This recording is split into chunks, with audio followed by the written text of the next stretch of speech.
Mas um segundo fator de risco apontado pelo Igor é a questão da Venezuela. Vamos abrir a imagem, protestos ali, SOS, resistência, e aqui bem perto de nós, né?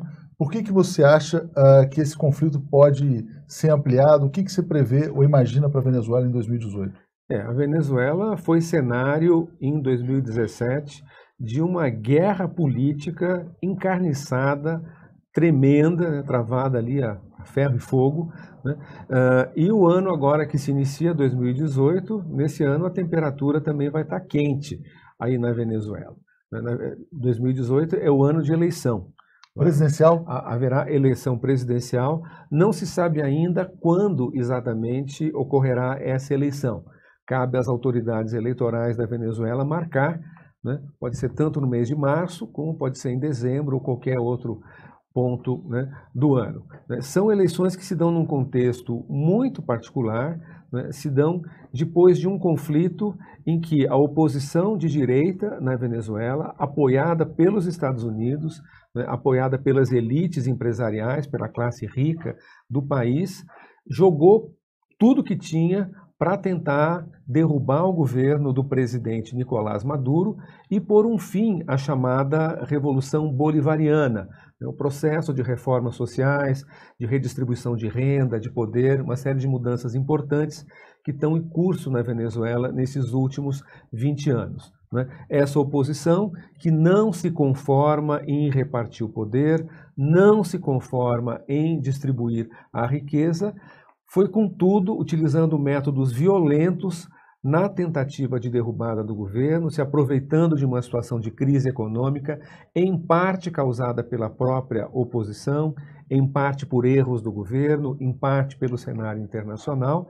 e eles achavam realmente que iam derrubar o governo, né? Eles fracassaram, né? O governo ganhou todas as paradas em 2017, conseguiu eleger uma Assembleia Constituinte que a oposição boicotou, não quis participar das eleições, uma Assembleia Constituinte que veio dar nova legitimidade ao governo, e depois, né, da eleição da Constituinte, eleição para governador, o governo ganhou de lavada, ganhou 19 governos estaduais em 23 que estavam em disputa, e depois, no final do ano, novas eleições, eleições municipais, em que o governo elegeu mais de 90% dos prefeitos no país inteiro. Mas, Igor, aí tem um ponto. Antes eu só vou fazer um comentário aqui da Luci Nascimento, dizendo: parabéns, Igor, excelente suas abordagens sobre a situação geopolítica dos Estados Unidos.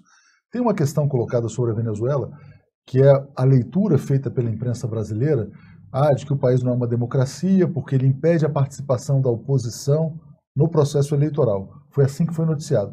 Na sua opinião, a oposição vai participar da eleição presidencial na Venezuela ou não? Sem dúvida que vai, e eu digo mais, vai participar da eleição presidencial com chances de ganhar se eles tiverem um mínimo de inteligência.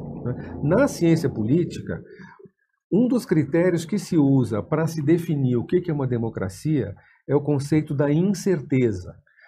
Quando existem eleições sem certeza quanto ao resultado, quando o quadro político está aberto, né, para a participação popular da sociedade e os resultados não estão pré-definidos a priori, portanto uma situação de incerteza, isso é típico de uma democracia e é exatamente isso que nós temos na Venezuela, né, agora em 2018.